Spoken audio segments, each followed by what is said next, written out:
Wherever you are in the world, welcome to another edition of Jerry's Take on China. George Soros made a speech last week to the Munich Security Conference. His speech was worrying. Personally, I don't like his politics, but I accept that he's hugely influential. He's also 92 years old, and sadly, this reflected in his performance. I'm not going to criticize a 92-year-old who gets on the global stage, but I will criticize the people who care for him for allowing him to do so. He was not shown approaching the desk where the speech was made. Normally, people make speeches standing up, but this time he was sitting down. He shows clear signs of very poor health and stumbling with his words. His actions show there are cognitive and motor sensory issues. People who care about him should be concerned. The first half of the video, though, was great. He talked about seeding the clouds to return the polar ice caps and how it could be achieved. But in the second half, there was some clear misinformation, and that really worries me. It's impossible to know if Soros is misinforming his audience or if he himself has been misinformed. Much of the information given in this 48-minute speech is misinformation, but Soros may be telling the truth as he believes it, in which case he's being used. His extensive influence and large following could cause others to give him false information which appears to be accurately verified. Then he passes that information to a large audience who accept it as true. It's a classic misinformation tactic. The other alternative is that Soros knows he's misinforming and chooses to do so in order to obtain some future financial gain. Who knows? As expected, Soros covered some major global issues: Erdogan's Turkey and the possibility of his loss in the coming election, as well as the recent earthquake there and in Syria. He predicted that Modi in India will struggle in the 2024 elections, and he suggests that although it is a democracy, India is not managed democratically, which is probably true. But it's not the only democracy to be governed undemocratically, is it? The Ukraine war, according to Soros, was being won by Ukraine until Iran provided drone technology. And in all honesty, this seems like a line given to him straight from a CIA playbook, to criticize one enemy for helping another enemy.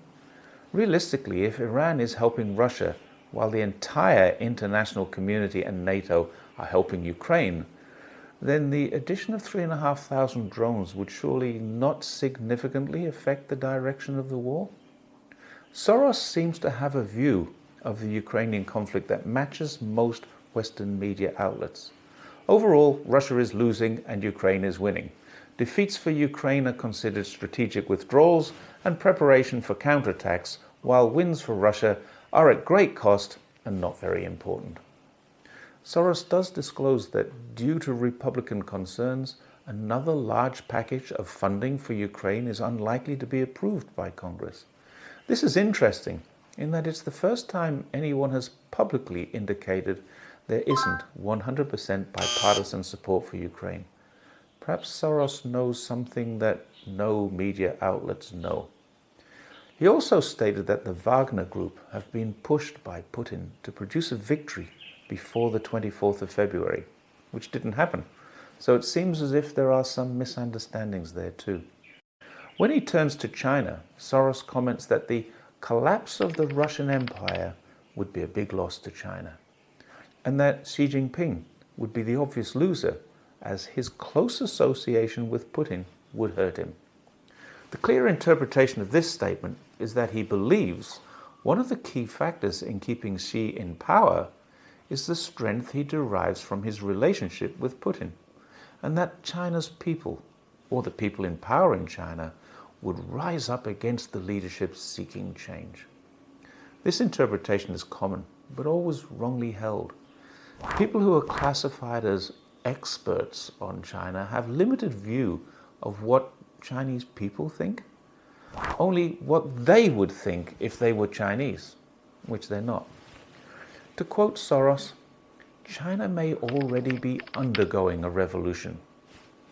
If it is, it's a very quiet one. Life goes on as normal here, and despite traveling greatly over the last few weeks and meeting with many people, there's no evidence in China of this mysterious revolution that people outside China keep talking about. Soros is another one who believes, or perhaps wants his audience to believe, that China, under Xi's leadership, is blundering towards a collapse. Presumably, he has money wagered on this, as he did in Hong Kong, where he lost heavily, and London, where he won billions. China's COVID-0 policies got a lot of attention from Soros. In a direct contradiction of the authoritarian state he claims that China is, he says that Xi responded to popular pressure, abandoning the dynamic zero COVID policy. Apparently, these policies brought people in China to the verge of open rebellion. Where he gets this from, I have no idea, but it does sound like CIA stuff, which helps people to believe and constantly repeat a very old, worn-out mantra. I love China and the Chinese people, but I hate the CCP. It would take any analyst just minutes of research inside China to realize how wrong that is. However, it is useful to the military machine to continue to describe China as some kind of hellhole where poor Chinese people are forced to live under oppression.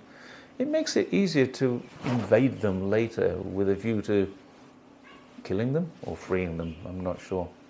I don't know what he means by this, but Soros says Xi is not likely to lose control soon because he has all the instruments of repression under his control. If this is repression, bring it on. In another CIA-style misinformation line, and one I actually laughed at, he says that Biden isn't interested in regime change. He only wants to re-establish the status quo in Taiwan. Is my favorite 1970s band touring Taiwan? Seriously, this statement alone indicates that Soros is either completely misinformed or is deliberately misinforming. One aspect of the speech I liked was a reference to the dysfunctional state of democracy in the United States. Soros believes a real threat was made to democracy when Trump was elected. We know Soros dislikes Trump intensely. He calls him a narcissist and a deeply flawed confidence trickster who threatened democracy, built a power base, and pandered to the needs and wishes of the mega-rich. Which maybe Trump did, but he was elected to do it. Unfortunately, what Soros can't accept is that the very process he claims to support so strongly gave him a president he dislikes intensely. Democracy isn't threatened when the people select a person Soros doesn't like. It's threatened when people use the instruments of governance to challenge and change the process that put them there. And this is really something Soros is an expert in. An important lesson to be taken from this is that democracy works when the people approve of the process, not when George Soros approves of the candidate. Thanks once again for watching Jerry's Take on China. I'll see you next time. Don't forget to like, share, and subscribe. Thanks.